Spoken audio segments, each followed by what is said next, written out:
cooked now for about 7 years. Lots of different avenues of cooking. Personal chef, private parties, catering, cooking classes, which is my eventual goal is to have my own cooking school. And one thing I've heard through the years is, why don't you go on Top Chef? Why don't you go on Chopped? Why don't you do one of the cooking shows? And I've just kind of blown it off, brushed it off. And in the last 6 months or so, I have decided that why not? I'm qualified, I'm capable. I think I would bring a sense of humor, wit. I would not really like to bring the drama that I've seen on some of the show, but I feel like I can hold my own with everything else I've seen.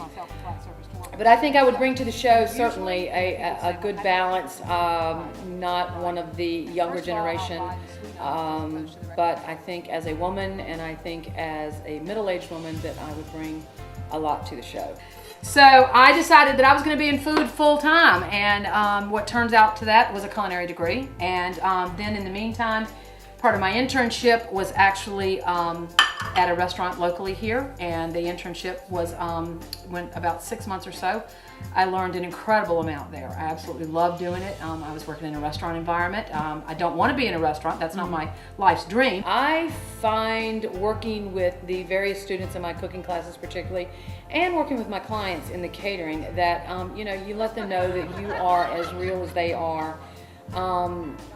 You know, everybody makes mistakes, and it's not all, doesn't have to be all serious. A lot of stuff can be fun, whether or not you are, you know, teaching them a lesson in how to supreme an orange, or whether or not you are showing them how to deglaze a pan. I find at the beginning of the night of my cooking classes, this sea of faces, and they look at me so confused. They have no idea what they want to do or what I'm going to make them do. And by the end of the night, we're laughing and having fun. Now, these are going to be for our salad, but we're going to try to be consistent with You got the wrong gal.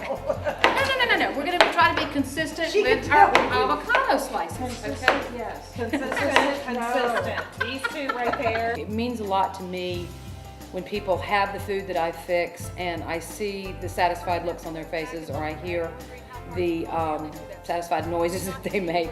And if I can impart that sort of passion to them that they can then take back to their friends and families, I feel like it's a job well done on my part.